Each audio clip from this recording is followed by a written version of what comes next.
We gotta work what kind of voice you're looking for this particular thing. Do you want this, deep and, high there? Or are you looking for something a little bit lighter to play with? I don't know, darling, but I'll do whatever I'm is talking required. away You know because that. I am voiceover man. Oh no, to infinity and beyond, and much of that. And all of this talking. Hello in the booth. world. This is the booth saying hello to the guys in the studio pushing the knobs. Good morning. In a world where time forgot, where man is insignificant and the whole run of things. Is that the kind of thing we're looking for here?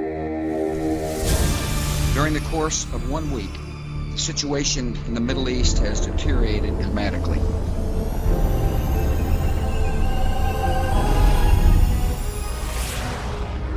It's beyond our understanding. Centered around the city of Jerusalem, events touching the lives of every living creature on Earth. The message is a warning.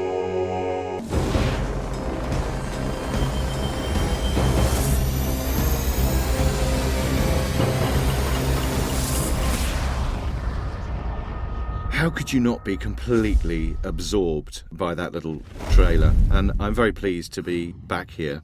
Certainly, the statement, only the wise will understand and live, is enough to grab your attention. The producers very kindly approached me, I think because I'm a bit of a skeptic, because I'm not particularly religious. It's a topic that is so interesting. They asked me if I would like to go on the journey of a lifetime. How could I refuse?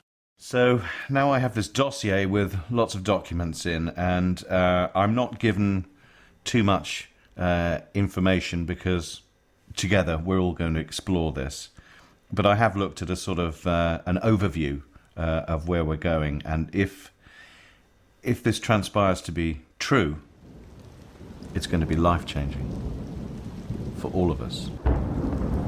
There are those who claim that ancient civilizations have recorded visitations from mystical beings, visitors from other worlds and dimensions. They say that they came to warn mankind of future events that will affect our very existence.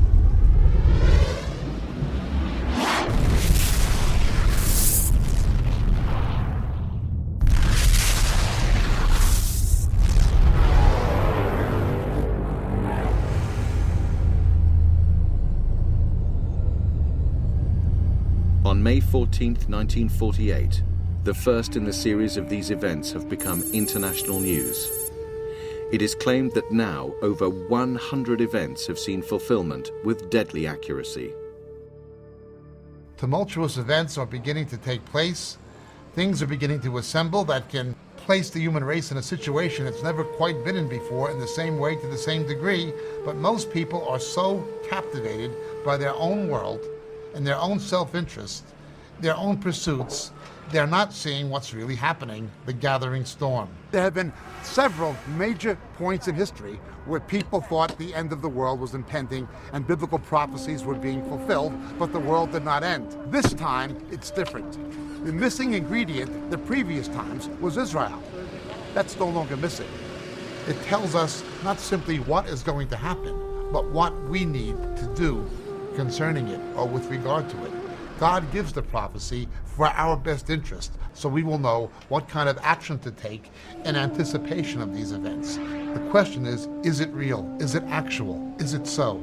If it is actual, if it is real, if it is so, that would be analogous to somebody saying, why should I care if there is a shadow on my x-ray? Why should I worry about a blood chemistry or a medical examination?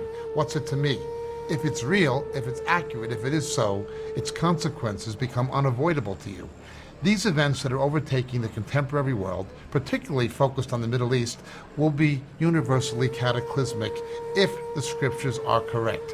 It will affect everyone on the planet, either directly or indirectly in some way. The consequences will be inescapable. You need to know what it means for you.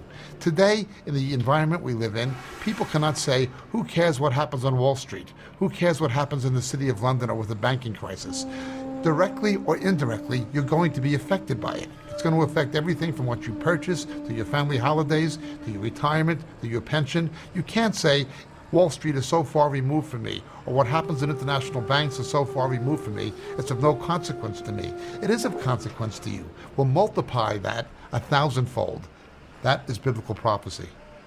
It does sound like a lot of science fiction. However, some of the headings that I've already seen are things that are happening now.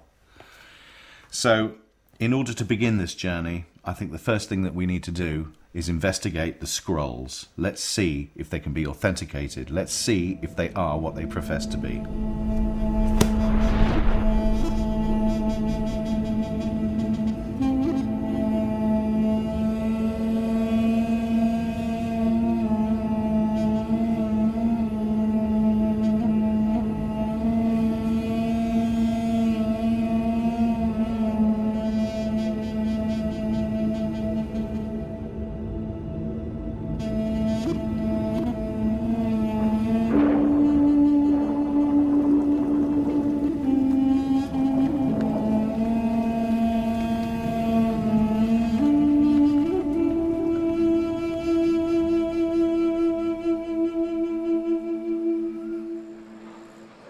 I'm Dr. Sian Byra. I'm lecturer in early Jewish studies at the University of Exeter, the Department of Theology and Religion. I read quite a few languages: Sumerian, Akkadian, Ugaritic, various Aramaic dialects, obviously Hebrew and Greek, Arabic.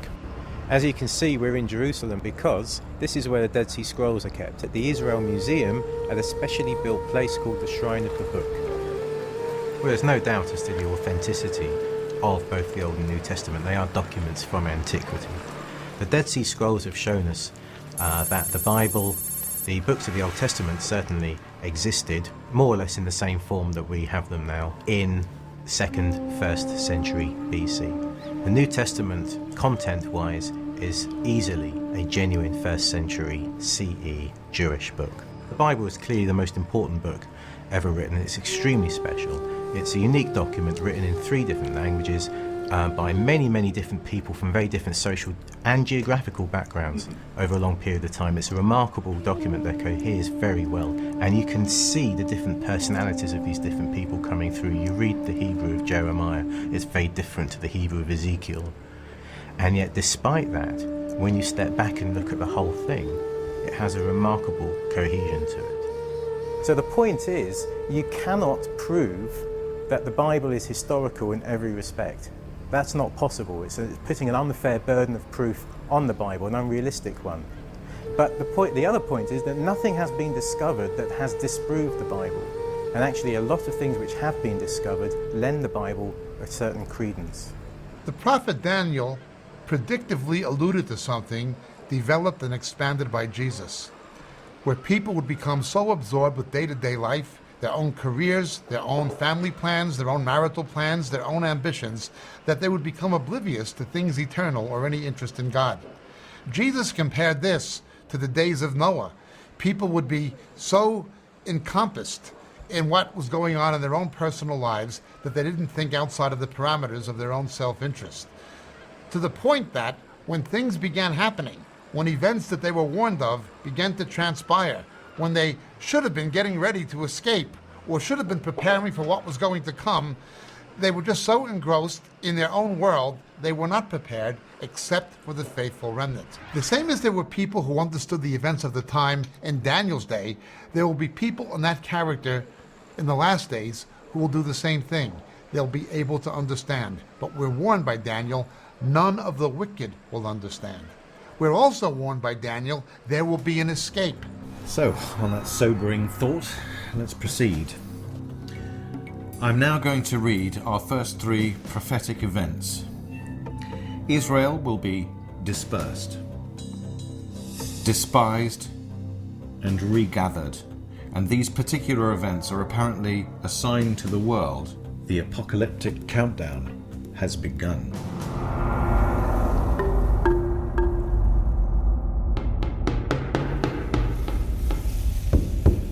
As Jesus warned, as Daniel predicted, the Romans would destroy Jerusalem and Jews became evicted progressively in the 1st and 2nd century from Jerusalem and from the area of southern Israel.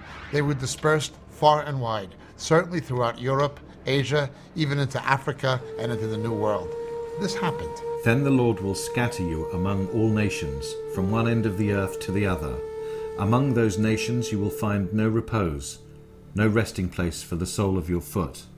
You will live in constant suspense, filled with dread both night and day, never sure of your life. History has been plagued by anti-Semitism towards the Jews. This hatred of the Jews, we hate you. Jews were persecuted in every nation in which they lived. It's not even logical. And it is predicted in the Torah of the Jews, in the book of Deuteronomy chapter 28 and Leviticus chapter 26, that these things would happen to the Jews. And the ugly history of anti-Semitism is foretold there.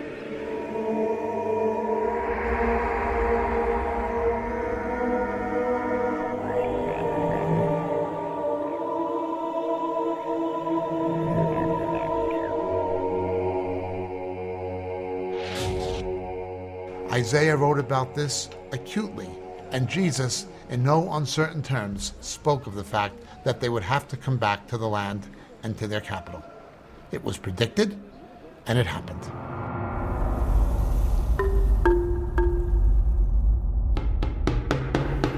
It says in Ezekiel chapter 37, verse 21, this is God speaking, and I will take the children of Israel from among the nations, wherever they have gone, and will gather them from every side and bring them back into their own land. Now, the point of this passage is there's never been a point in history where the Jews have been gathered back to the land of Israel and been given back their land and given back their nationhood from all the nations round about, except in 1948.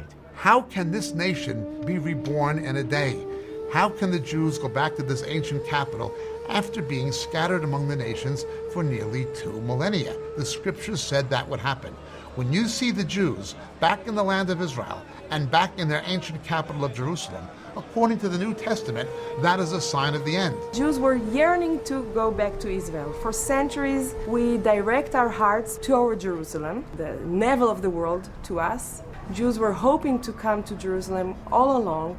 So this is really a fulfillment of a prophecy. When the words of the prophets come out of the book and materialize and become reality, and the Jewish people come back home to their homeland and establish the Jewish state for the first time in 2,000 years, nothing comparable to it in the history of mankind. This is Rabbi Richman, and he says, if you had told a Jew who was about to enter the gas chamber that Israel would soon become a nation again, and that the Jews would be on the other side of the gun for the first time in 2,000 years, you would not have had to put him in it, because he would have died laughing. For them, this was impossible, for they were a people with no hope.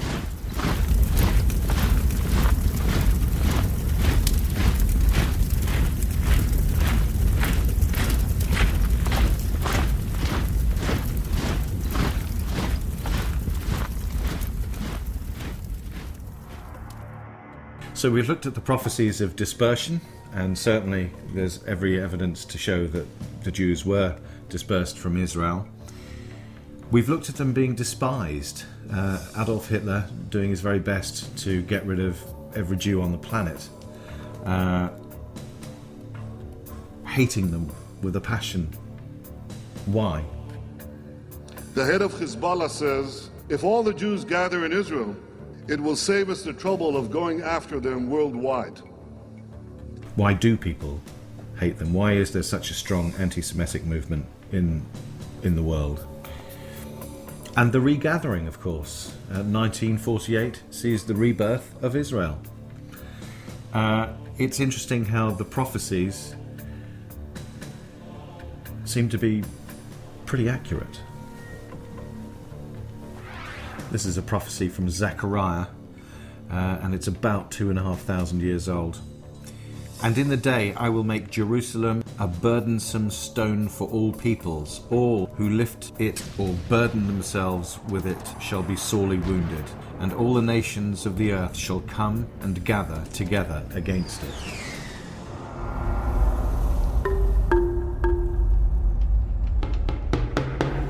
Israel itself, the very existence of Israel, of course, if you look at the history, is problematic. for Muslims across the region, because it was a country that had many faiths within it. The claims to that land are contested, and they remain contested. So a state, Israel, that claims to have single claim over that land, and a claim that is based upon a single religion, namely Judaism, is problematic for others in that region who also have some claim to that land. So there's a history that goes back not just into the 20th century, but for thousands of years. This situation is the focus of much international media and diplomatic attention in the current world today. It's unbelievable that a relatively small city in a relatively small country is getting such a disproportionate amount of focus continually, almost daily, in international media news. Let's understand certain things. Jerusalem is sacred to people of three separate faiths primarily: Christianity, Judaism, and Islam. All of them have, over the centuries, made historical and religious claims to the city for different reasons. It is for sure the original settlers of this particular city were the Jebusites, who no longer exist, but King David, of course, finally captured Jerusalem from the Jebusites, and there had been a Jewish presence even earlier, which Islam acknowledges, going back to the patriarchal period of Abraham, Isaac, Jacob, and so forth. The Jews are the oldest indigenous people that we have to be here. Islam essentially came here following the Islamic invasions after the time of Muhammad in the 7th and 8th century. It was not primarily Arab, however. It largely was Turkish through most of its history, and remained such throughout the period of the Ottoman Empire until it was conquered by the British under General Allenby in the First World War. The process continues. And though we were facing a major catastrophe, and the feeling was that the experiment of establishing a Jewish state was about to come to an end, someone from above had other plans. And within 6 days we managed to overcome our enemies in each and every one of our borders, and to reunite Jerusalem as the capital of the Jewish people, the capital of the state of Israel, but the capital of God in the world, as was announced 3,000 years ago by King David. So, despite the huge resources of the Syrian, Egyptian and Jordanian military against the very tiny, limited Israeli army, Jerusalem fell back into Israeli hands in 1967 to become the capital of Israel again, even though the rest of the world would insist that Israel's capital is Tel Aviv. Jerusalem is not a settlement, it's our capital.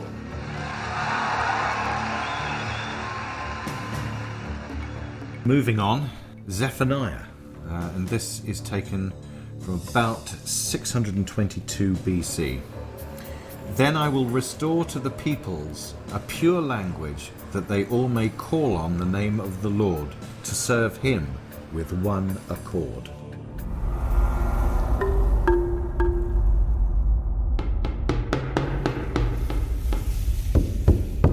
When I ask you, Ma shmech, what is your name? I speak to you in biblical language. Yeah, maybe you can say that this is a miracle. You brought people from all corners of the earth, speaking I don't know how many dozens of languages into one country, and you revived this beautiful sleeping beauty into a language of use. The dossier also tells me about another prediction by the prophet Ezekiel, some 2,600 years ago, and says that in the last days the ancient Jewish currency of the shekel will be revived. And guess what?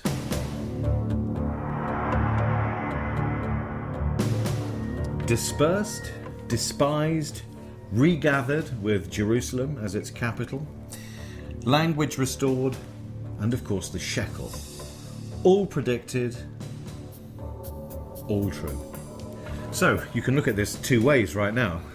We could say it's a bunch of coincidences, or we can go further and think, you know, is there actually something in this? What do you think? Let's find out more. Nearly 3,000 years ago, the prophet Isaiah predicted that water will gush forth in the wilderness and streams in the desert. The burning sand will become a pool, the thirsty ground bubbling springs.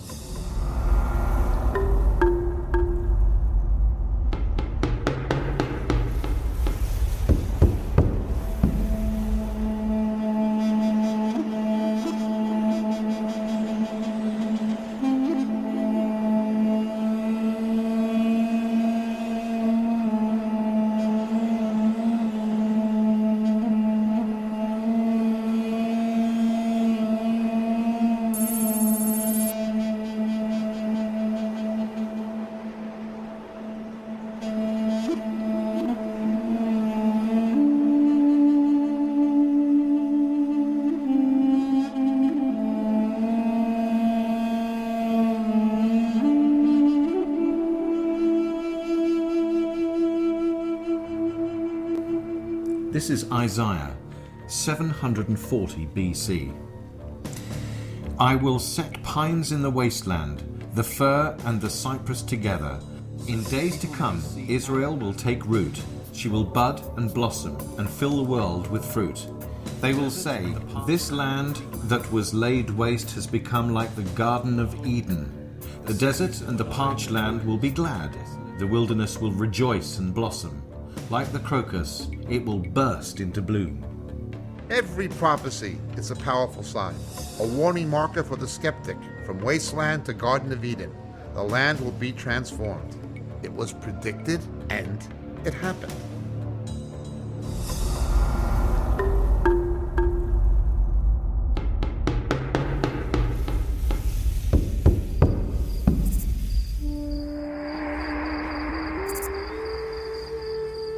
These are all predicted by the Hebrew prophets. When the restoration of the nation would take place, there would be a national reforestation, and Israel would become an agricultural producing nation. For the centuries when the Jews were not in control, the land was largely barren. When the Zionists first came here, it was largely either malarial-infested swamp or else desert. In fact, the Turks imposed a tax on the growth of trees. Well, once Israel became a nation in 1948, there was an intense national program of national reforestation, literally fulfilling this prophecy. And of course, Israel is the garden of the Middle East. You don't find so much agricultural land recovered from a desert wilderness anywhere else in the Middle East. Other nations would like to have it, but Israel has made the deserts blossom just as was predicted. First people who came here saw nothing but salty water, desert, and it was quite a big adventure. Right from the beginning, they would try to establish orchards. They tried to grow all kind of orchard. When I came into the business, I found plums, peaches, apricot, pears, and all kind of fruit. Now we have the biggest olive orchard in the country, and we are exporting the olive oil into the world. And it seems that it's going well. The mountains will drip with sweet wine. All the hills shall flow. I will bring back the captives of my people Israel. They shall build the waste cities and inhabit them. They shall plant vineyards and drink wine from them. They shall also make gardens and eat fruit from them. We see that happening now. Israel shall blossom and bud and fill the face of the world with fruit. Just some of the produce from Israel. Pomegranates, peppers, marble cake, baby peppers, melons, chocolate, and you can see somebody's already had a little nibble. Israeli wine. Smells good. Very good. Very good. The transformation is remarkable, but it's come about because of a lot of hard graft from people working in kibbutzes over the last 40 years and financial investment and grown-up irrigation systems that have been put into place and so on, all of which every other country, given the finances in that region, could achieve. The spooky thing is, only Israel has managed to get itself together in this capacity. Now, is that just something that would happen because they're a smart nation? Or is it because it was foretold?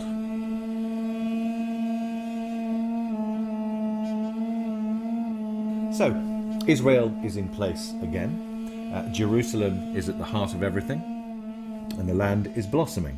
And my dossier tells me the predictions we're going to look at now are events that have been happening for many, many years. However, what gives these signs greater importance is that in the latter or last days, these specific events will increase in intensity and destructive force.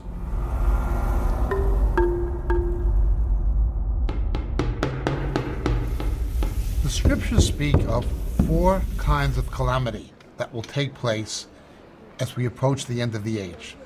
The first is largely environmental.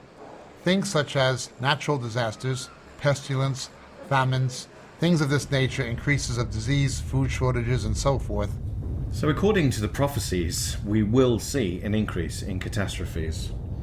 Well, I don't think anyone here would disagree with the things that have been happening. You only need to turn on your television and you'll see footage of floodings, tsunamis, earthquakes.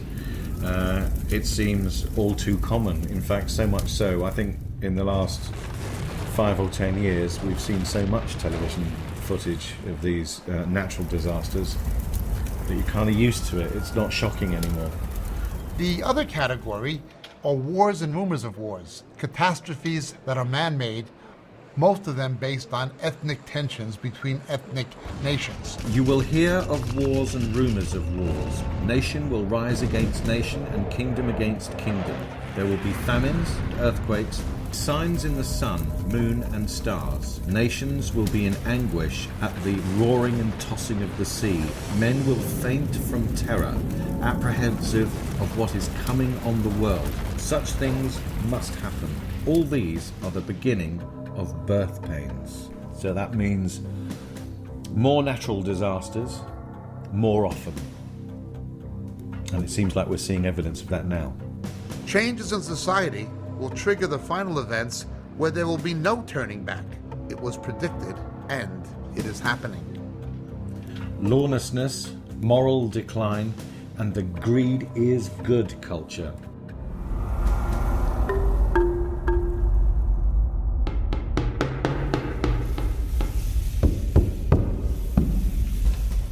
There are ambiguous prophecies in the New Testament concerning an increase in lawlessness that will take place in the last days. There will be terrible times in the last days.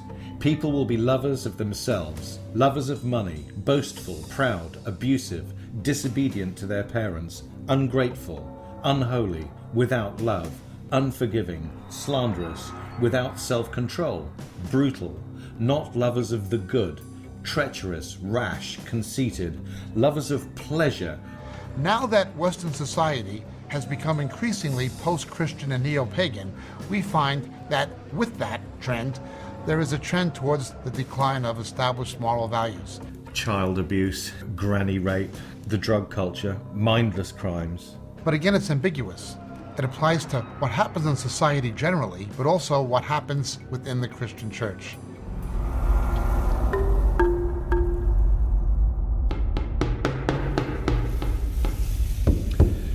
Okay, taking a look at these predictions, I'm beginning to understand how indeed these prophecies are integrated. It requires one event to precede the next, and they build upon each other to make the bigger picture. So, next on the list is spiritual deception, which is apparently one of the greatest signs that the end is closing in.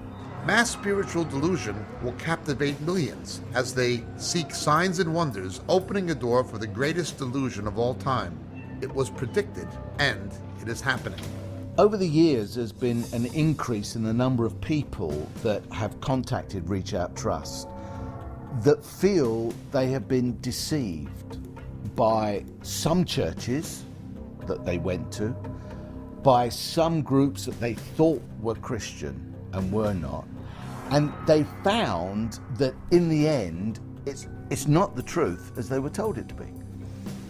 And as we began to investigate and look at this, we found it very interesting that the Bible talks about a period of time, the end of the age.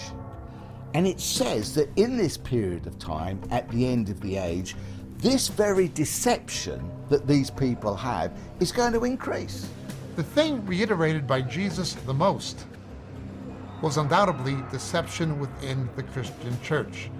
Again, the false teachers, the false prophets, even false messiahs. Over the years, Reach Out Trust has seen an increase in the falling away of people within churches from true Christianity. They've moved away from biblical truth. Something has happened in recent years. The traditional gospel message has been maligned, even discredited by televangelists.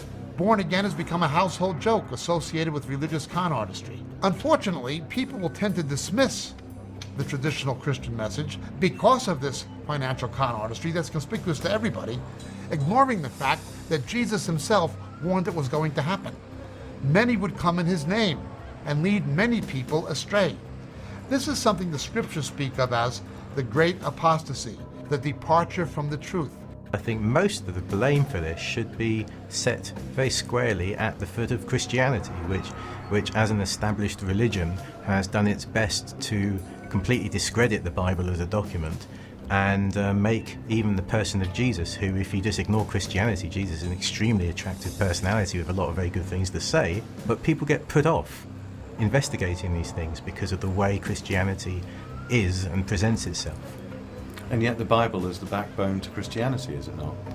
Unfortunately, the established institutionalized Christianity just tends to ignore the Bible. We are told this is associated with the advent of the man of lawlessness, one of the metaphors for the Antichrist. And people will actually be given over to believe in him by God as a judgment. In other words, if you want false prophets, God will cause you to believe one. If you want a false Messiah, God will cause you to follow one. The coming of this lawless one will be in accordance with the work of Satan displayed in all kinds of counterfeit miracles, signs and wonders. But who's he warning? He's warning people who claim to be Christians, who should know better. We are seeing an apostasy. We are seeing whole denominations that at one time were biblically based and held to a biblical morality, having gone into everything from not simply religious apostasy, but even moral debauchery and a fundamental lack of financial ethics. I had no idea that people within the church were no longer really studying the Bible, which, as I said to Dr. Biro, I thought was their main book of rules, if you like.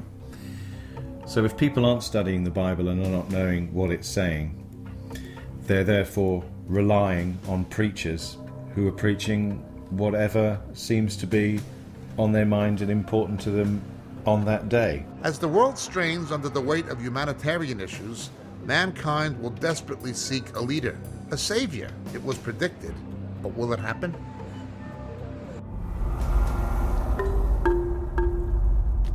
But it is clear to all concerned, when it comes to nuclear weapons, we have reached a decisive point. This is not simply about America's interests. It's about preventing a nuclear arms race in the Middle East that could lead this region and the world down a hugely dangerous path. There will be a convergence of calamities, environmental, economic, political, and strategic, taking place, much of it centered in the Middle East. In desperation, the world will look to a political leader and a religious leader as some kind of a redeemer figure. It's curious that as we enter the world we're in now, New Agers are waiting for someone called Maitreya. Muslims are waiting for the Mahdi. Buddhists are waiting for the fifth Buddha. Jews are waiting for the advent of the Messiah. Christians are waiting for the return of Christ. A spiritual counterfeit will come, quite possibly being all things to all people. He will be able to unite the world's faiths with a political agenda, coming as this messianic figure, posing as having a capability of restoring prosperity and stability in an atmosphere of utter chaos that has people terrified. In their terror about what's transpiring environmentally, what's transpiring strategically and economically, they will look to a man instead of to God, and they'll get one. This is the one the New Testament calls the man of sin, the Antichrist, and he will come to power assisted by a corrupted global religious system. Is there, the possibility of one world leader emerging? Well, I would say the country which has the greatest potential to create world peace, despite all the mistakes which it has made and is making, is the US. The people of the world can live together in peace. We know that is God's vision. Now that must be our work here on earth. Thank you, and may God's peace be upon you. Thank you very much. Thank you. The world is hungry for peace. The world is hungry for leadership towards peace. I think if people are expecting a single leader to come through and deliver, and I think a year ago I would have said clearly the clearest candidate was Barack Obama,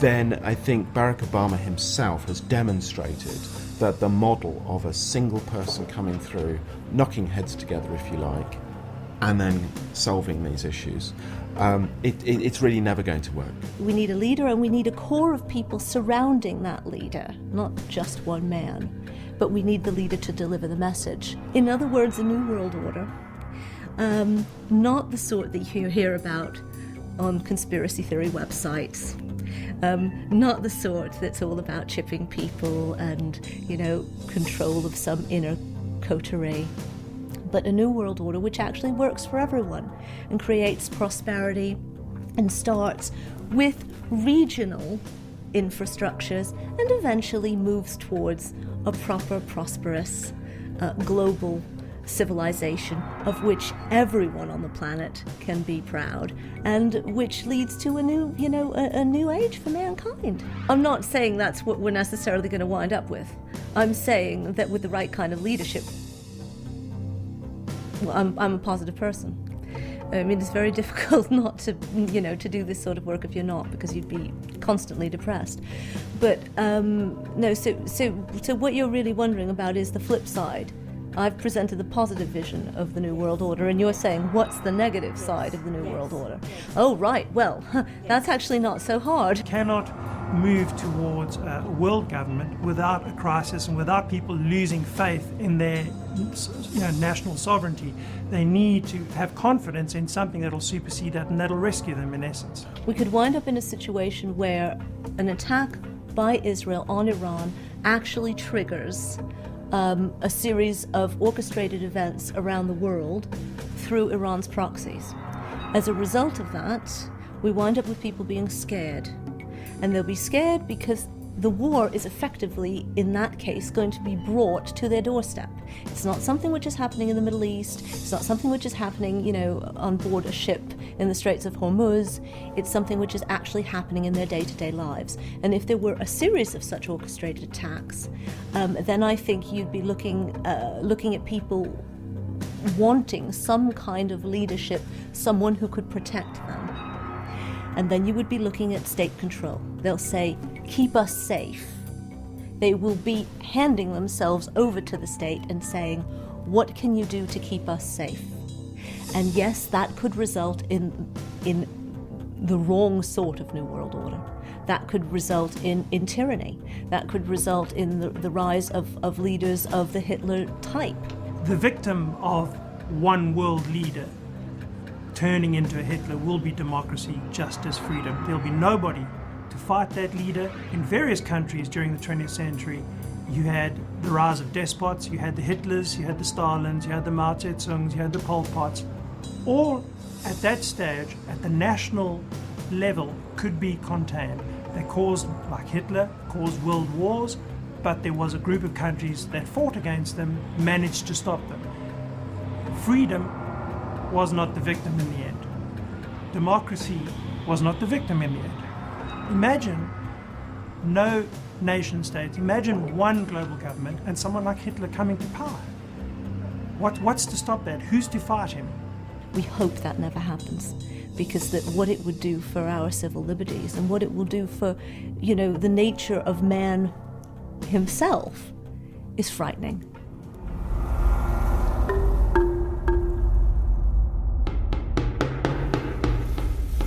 He, the Antichrist, also forced everyone, small or great, rich or poor, free or slave, to receive a mark on his right hand or his forehead, so that no one could buy or sell unless he had the mark. Revelation 20, verse 4. And I saw the souls of those who had been beheaded because of their testimony for Jesus and because of the word of God. They had not worshipped the beast or his image and had not received his mark on their foreheads or their hands. Let's watch a film.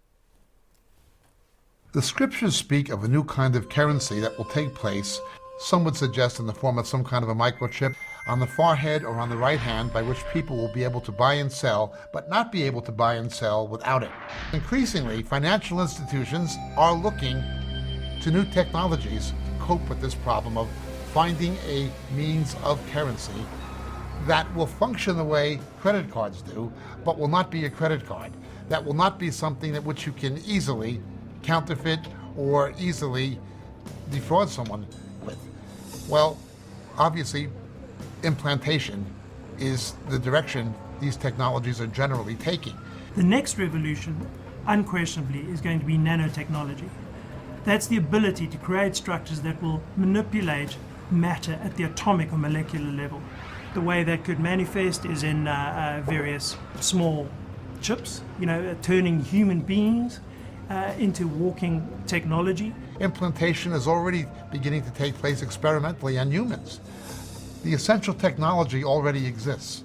Well, the book of Revelation tells us that will be a final currency. No one will be able to buy and sell without it. Whoever controls that technology will ultimately, fundamentally control our lives. And it is very much a case that ultimately it'll be government that does control and run all of those technologies. We see now, particularly with governments nationalizing various industries, regulating various industries, they will have control, and those technologies will dominate and control our lives and can be used for nefarious purposes. It's a whole system that is designed to collapse you down into a single official identity that the only way you can access certainly public services and increasingly live your life in a normal fashion would be if you were using your officially assigned sort of identity to confirm facts about yourself. We're not against any particular technology per se. It's that once you've got these technologies in place, if you haven't got proper safeguards, if you haven't got proper oversight, if you've just got this basic presumption, as pretty much all governments and companies seem to have, that once they've got the data, it's theirs, what they fail to see is that that data is ours. If it's about me, it's mine. Yeah? And if it's going to do something or damage to anyone, it's going to do damage to me. Yeah? Which is why it's so important that when it comes to control, the person who should be in control is me and you, and not some overarching international, national system that says, oh well, in order to earn your crust and pay for things and do this, that, and the other, you have to basically live under a constant state of surveillance. This new e-passport, which has photograph and a chip and antenna embedded in the back of the photo page, was introduced, they said, in order to enhance security. It does exactly the opposite. The government's very fond of pointing out that I think 20 or 21 out of 24 EU states have an ID card. What they don't actually go on to sort of mention is the fact that the vast majority of those, 19 of those, were imposed on their populations or extended to cover the entire population under either Nazi or Soviet occupation or a homegrown dictator.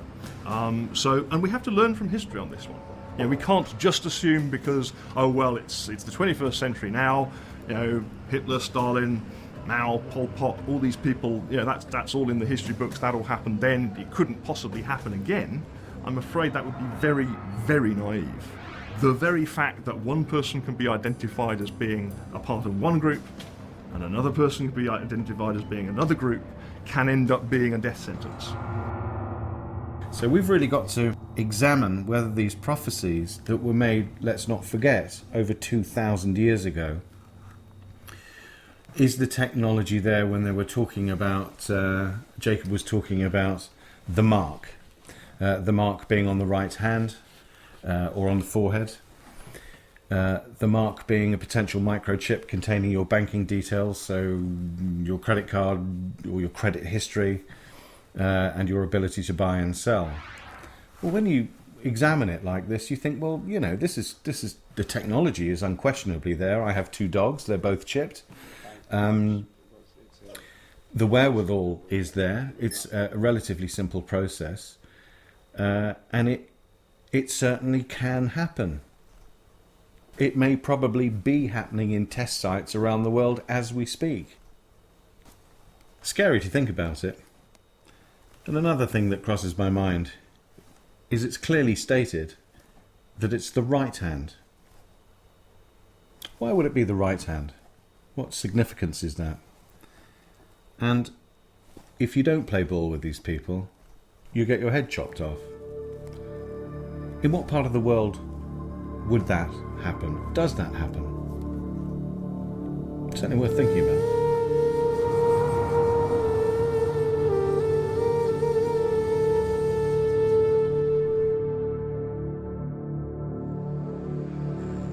Many will strive for peace in the Middle East, yet prophecy indicates Russia, Iran, Turkey, and others will war with Israel. It was predicted, but will it happen?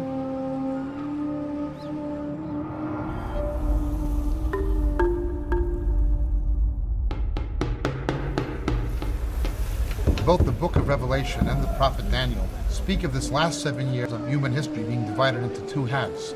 At the onset of this 7-year period, a peace treaty proposing to bring peace to the Middle East between Israel and the nations surrounding it will be inaugurated, which will be broken halfway through by this person whom we call the Antichrist. This person who's going to come, try to persuade the Jews he is some kind of a deliverer figure and bring a peace to the Middle East, but he will also not simply deceive Israel.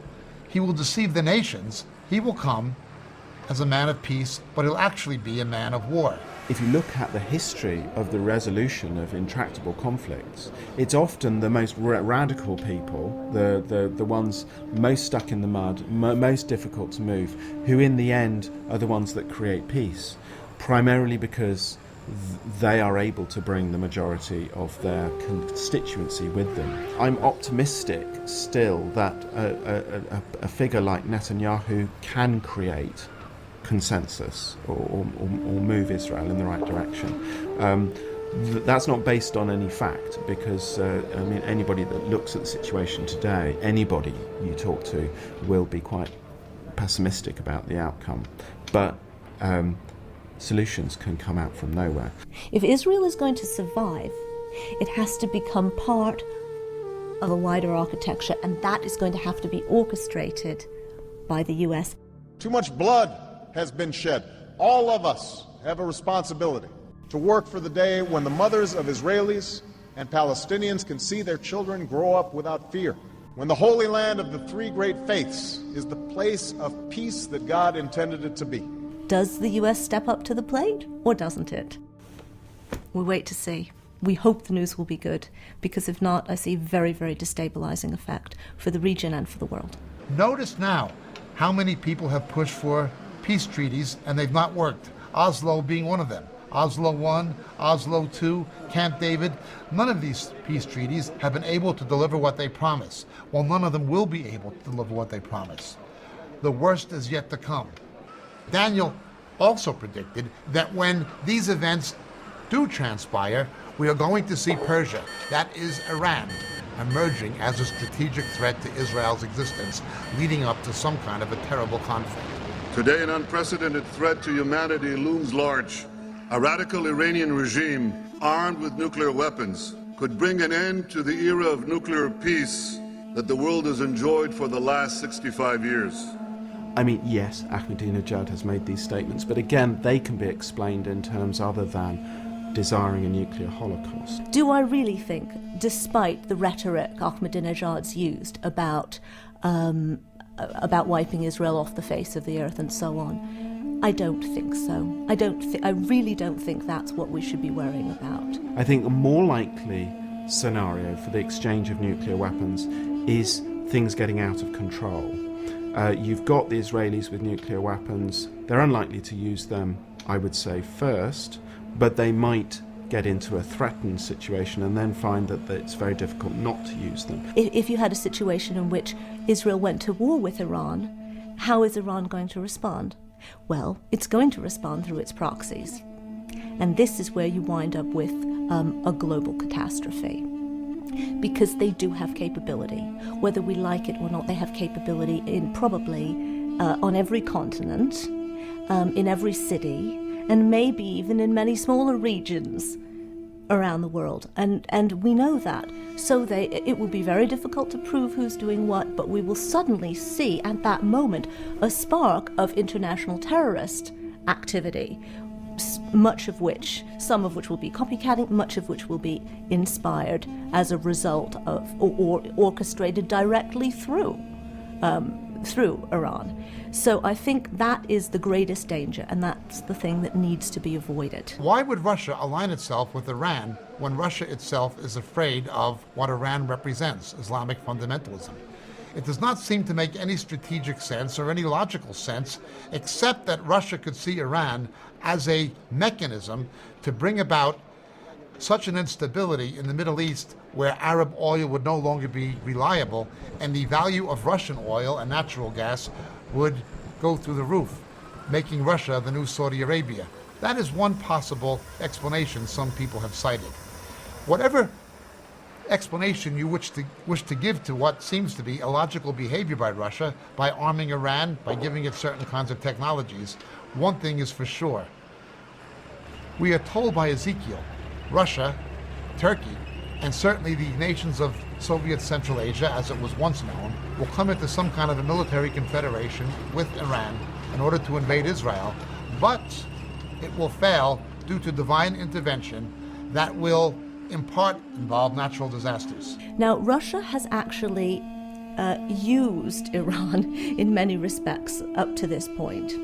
Russia has assisted them with the development of their nuclear program. The Iranians are clearly Islamic. They are an Islamic revolution, and therefore they have a dangerous role to play in terms of an example to the Central Asian states, where there's, again, very strong Muslim populations which threaten the territorial integrity of Russia.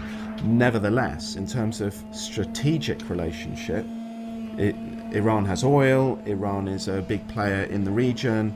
There is a possibility of Russia playing a distinctive role if they can develop a relationship with Iran. And so it tries to distance itself from the United States, who of course has a very, very close relationship with Israel. That means that the Russians and the Israelis are not going to see eye to eye. Turkey rising as a potential enemy? Yes, it's possible. Turkey is one of the very few states that has been a friend of Israel within the Muslim world. If they lose Turkey, it isolates Israel much more. Russia signed an agreement with Turkey to build a $20 billion nuclear facility, 4.8 gigawatts, actually in Turkey. Russia will provide the expertise and will hold 51% of the shares in this consortium.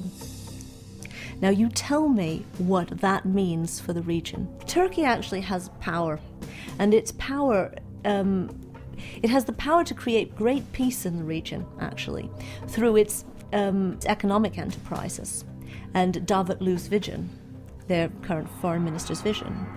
But equally, that power could be used in the opposite way. And it could actually be a catalyst for war. So the prophecies seem to be quite accurate. Spooky. Is this all a coincidence? I'm thinking not. I don't know what you think. The constellation of global events are almost complete. The predictions are a clear, visible sign. Right, our next chapter. A mountain splits water from under a great temple, a gate sealed.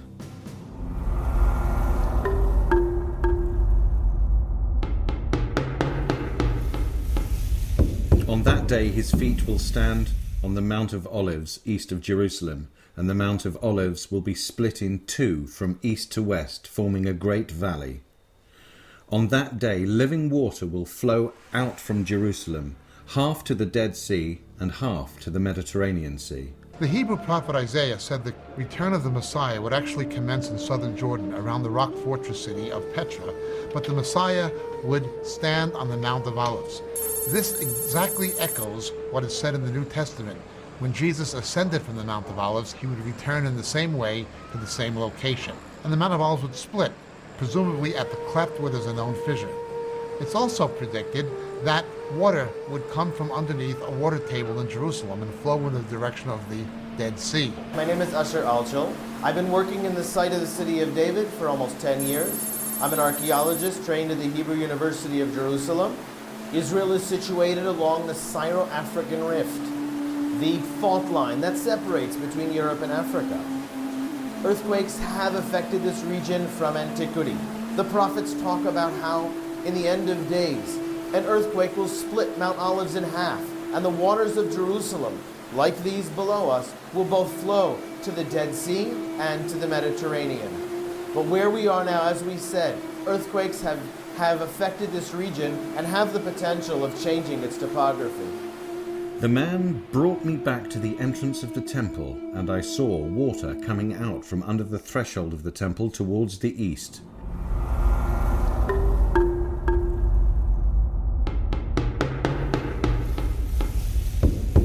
There will have to be a rebuilding of the temple in the book of Revelation, chapter 11, as it were a tribulational temple. It'll have to happen. And as we speak, there are yeshivas, Jewish religious schools, dedicated to resurrecting the ancient Levitical priesthood. There's a temple institute that is in the process of collecting, restoring, designing the artifacts necessary to reintroduce Levitical worship. It's underway even as we speak. The Torah obligates us. Make me a sanctuary and I will dwell among the people. And this is exactly what we are doing. We are trying to build the house of God, the third temple, as prophesied by the prophets, each and every one of them, because that is the center core of the book, to respond to the command, to the obligation of the Word of God. Make me a sanctuary and I will dwell amongst you. So we began with the major vessels. The showbread table, the incense altar, the menorah, the musical instruments, the vestments of the high priest. And step by step, we have already concluded over 70 of the vessels. If we only began 25 years ago with a handful of people, we presently have over 100,000 people who visit us annually. We have hundreds and hundreds of thousands of people from all around the world who hook into our website daily and are trying to be part of this godly, historical phenomenon. The time has come that the world be reunited around the one and only God, where God has chosen, Jerusalem. From the very first moment we actually begin, it should take between a year to 2 years to build.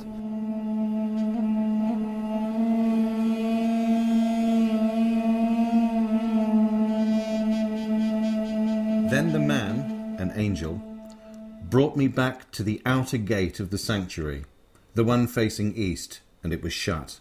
The Lord said to me, "This gate is to remain shut."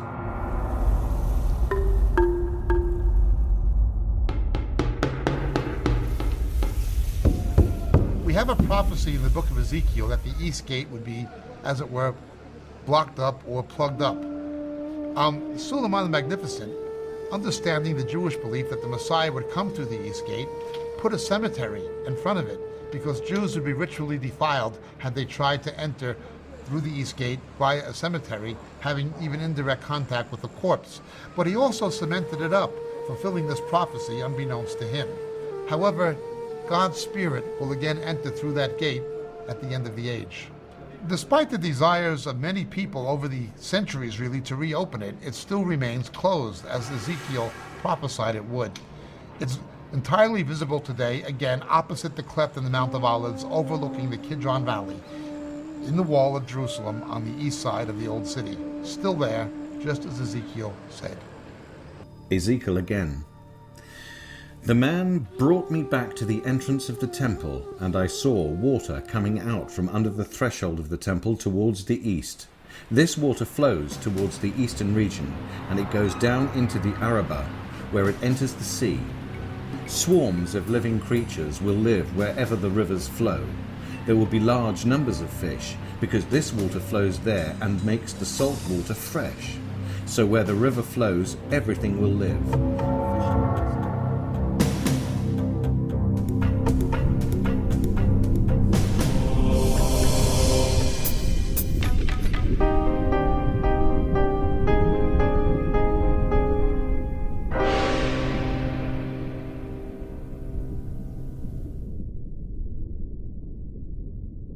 Okay, so not all of this has come to pass yet.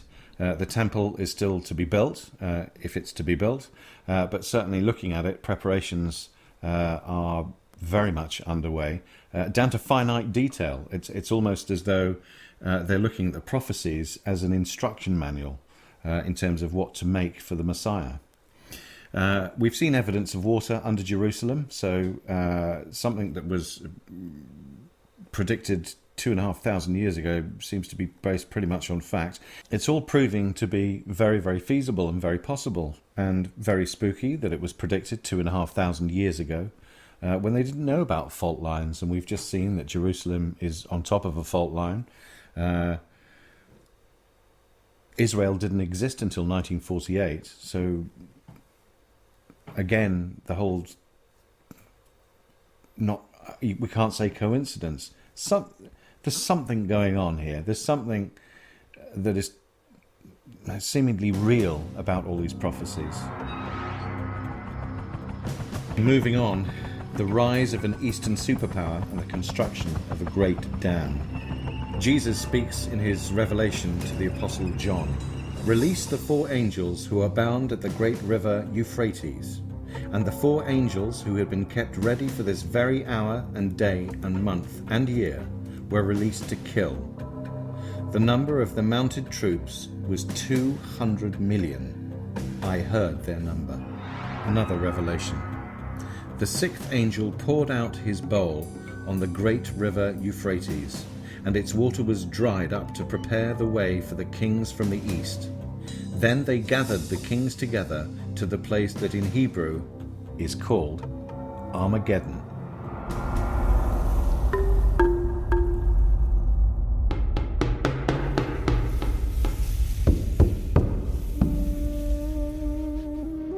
The scriptures speak of the kings of the East invading the Middle East. Genghis Khan almost attempted this, but never did. It was not the proper time for it to happen. The only nations in the world that could assemble an army of 200 million obviously would be in the Far East. Some have speculated it's Sin, the ancient name for China. Be that as it may, it would have to cross the Euphrates River. Even as we speak, there is a dam in Turkey which could restrict or even block the flow of the waters into the Mesopotamian Delta, the Fertile Crescent, the Euphrates, that could literally make this particular prophecy happen. China is increasingly looking to the Middle East because of oil. I'm not necessarily saying it must be China, but it doesn't leave too many other possibilities. And certainly what we see happening is already beginning to materialize in terms of practical possibility. In terms of the technology and the dam and the drying of the Euphrates, it's uncannily spooky that could be done now, and again, how that could have been predicted. I don't know, what do you think? Despite frantic efforts, the world will witness the greatest Holocaust of all time. It was predicted, but will it happen? Well, here we are. Here's the big one. Armageddon and the day the earth will stand still. Jesus speaks in Revelation 16, verse 16. Then they gathered the kings together to the place that in Hebrew is called Armageddon. Jesus speaks as quoted by Matthew. For then there will be great distress, unequalled from the beginning of the world until now, and never to be equalled again. If those days had not been cut short, no one would survive, but for the sake of the elect, those days will be shortened.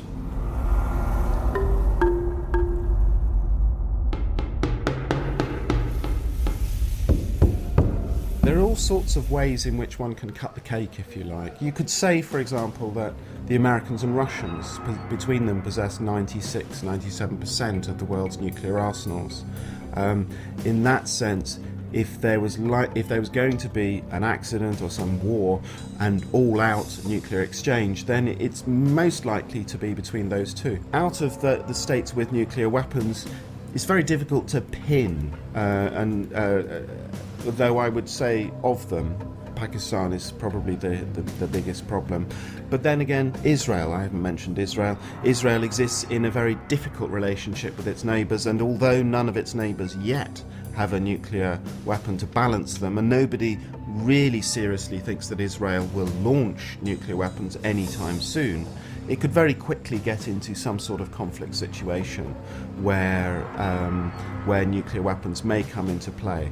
That's more likely the closer Iran gets to acquiring a nuclear weapons capability. And that Iranian-Israeli relationship is one that I think we need to watch over the next few years as a potential spark point.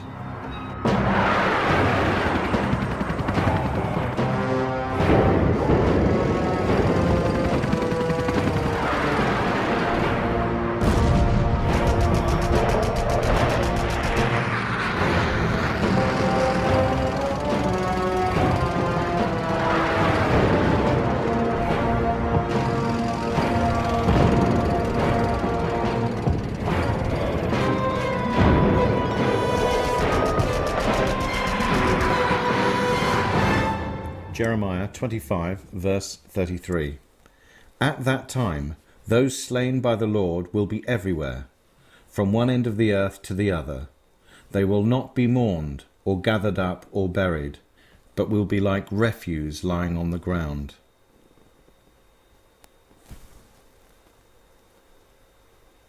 I have the vision in my head of millions of slain bodies lying around, whether it's as a result of some massive device, megaton bomb, nuclear bomb.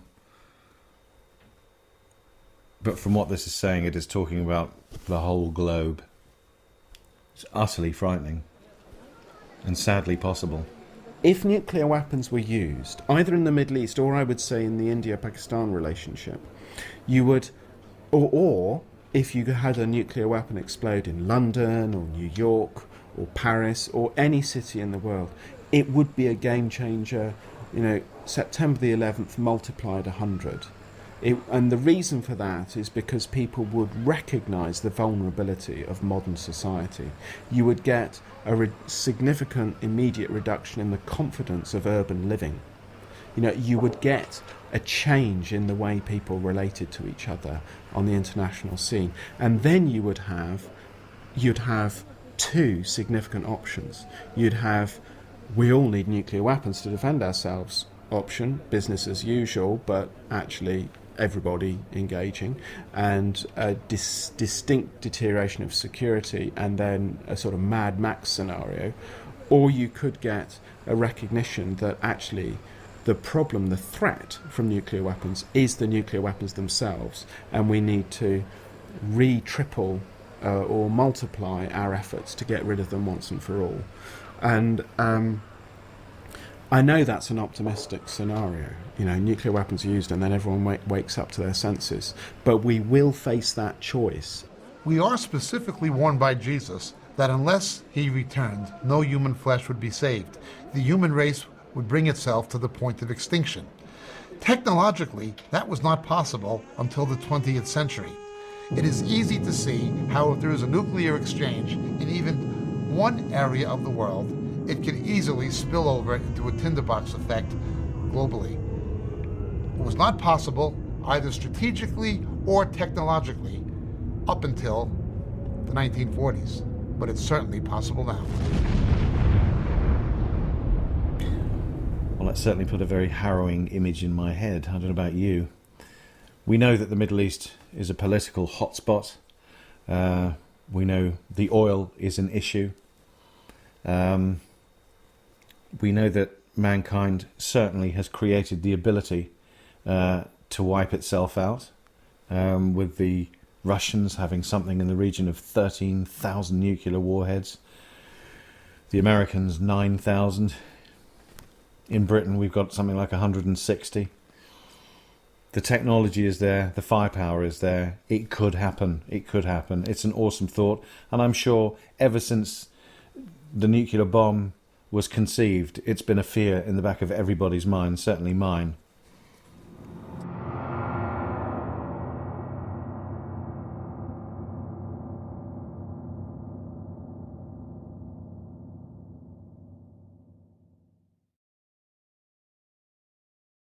Okay, so far we're only really skimming the surface of what is a truly, truly fascinating subject. I always thought it was going to be fascinating from the moment I was approached to go on this journey.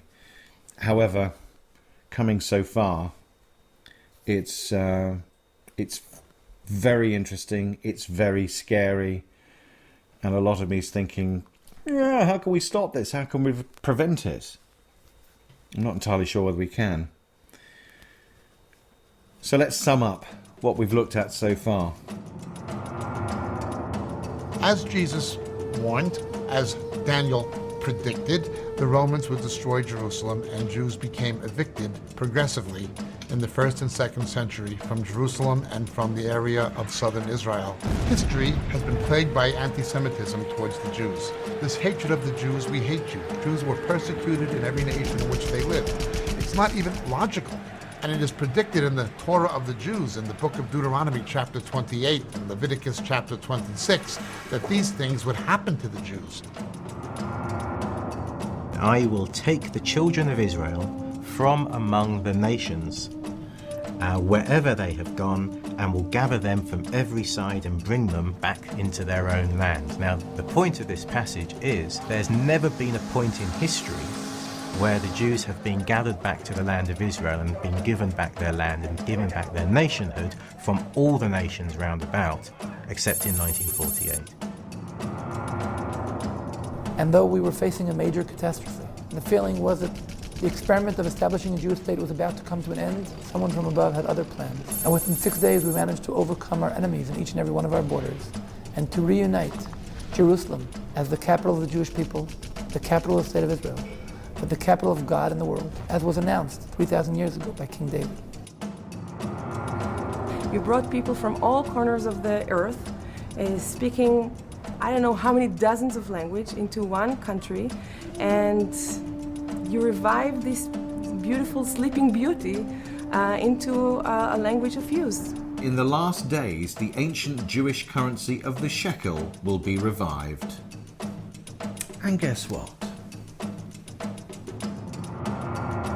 Nearly 3,000 years ago, the prophet Isaiah predicted that water will gush forth in the wilderness and streams in the desert. The burning sand will become a pool, the thirsty ground bubbling springs.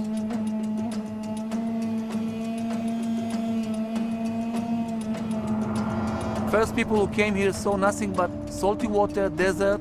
Once Israel became a nation in 1948, there was an intense national program of national reforestation, literally fulfilling this prophecy. And of course, Israel is the garden of the Middle East. You don't find so much agricultural land recovered from a desert wilderness anywhere else in the Middle East. The mountains will drip with sweet wine and fill the face of the world with fruit. You will hear of wars and rumors of wars. Nation will rise against nation and kingdom against kingdom. There will be famines, earthquakes, signs in the sun, moon and stars. Nations will be in anguish at the roaring and tossing of the sea. Men will faint from terror, apprehensive of what is coming on the world. Such things must happen. People will be lovers of themselves, lovers of money, boastful, proud, abusive, disobedient, ungrateful, unholy, without love, unforgiving, slanderers, without self-control, brutal, not lovers of the good, treacherous, rash, conceited, lovers of pleasure. Over the years, Reach Out Trust has seen an increase in the falling away of people within churches from true Christianity. They've moved away from biblical truth. Whole denominations that at one time were biblically based and held to a biblical morality, having gone into everything from not simply religious apostasy, but even moral debauchery and a fundamental lack of financial ethics. There will be a convergence of calamities, environmental, economic, political, and strategic, taking place. In desperation, the world will look to a political leader and a religious leader as some kind of a redeemer figure. The people of the world can live together in peace. We know that is God's vision. We need a leader, and we need a core of people surrounding that leader, not just one man, but we need the leader to deliver the message. The scriptures speak of a new kind of currency that will take place, some would suggest in the form of some kind of a microchip, on the forehead or on the right hand, by which people will be able to buy and sell, but not be able to buy and sell without it. The essential technology already exists. Well, the book of Revelation tells us that will be a final currency. No one will be able to buy and sell without it. We are going to see Persia, that is Iran, emerging as a strategic threat to Israel's existence. We are told by Ezekiel, Russia, Turkey, and certainly the nations of Soviet Central Asia will come into some kind of a military confederation with Iran in order to invade Israel, leading up to some kind of a terrible conflict. Israel is situated along the Syro-African Rift, the fault line that separates between Europe and Africa. The prophets talk about how, in the end of days, an earthquake will split Mount Olives in half, and the waters of Jerusalem, like these below us, will both flow to the Dead Sea and to the Mediterranean. The Torah obligates us. Make me a sanctuary and I will dwell amongst you. And this is exactly what we are doing. We are trying to build the house of God, the third temple. From the very first moment we actually begin, it should take between a year to 2 years to build. Despite the desires of many people over the centuries really to reopen it, it still remains closed, as Ezekiel prophesied it would. It's entirely visible today, again, opposite the cleft in the Mount of Olives, overlooking the Kidron Valley, in the wall of Jerusalem on the east side of the old city. Still there, just as Ezekiel said. The only nations in the world that could assemble an army of 200 million obviously would be in the Far East. Some have speculated it's Sin, the ancient name for China. Be that as it may, it would have to cross the Euphrates River. Even as we speak, there is a dam in Turkey which could restrict the flow of the waters into the Euphrates that could literally make this particular prophecy happen. I'm not necessarily saying it must be China, but it doesn't leave too many other possibilities. If nuclear weapons were used, it would be a game changer. You know, September the 11th multiplied 100. We are specifically warned by Jesus that unless he returned, no human flesh would be saved. The human race would bring itself to the point of extinction. It was not possible, either strategically or technologically, up until the 1940s, but it's certainly possible now.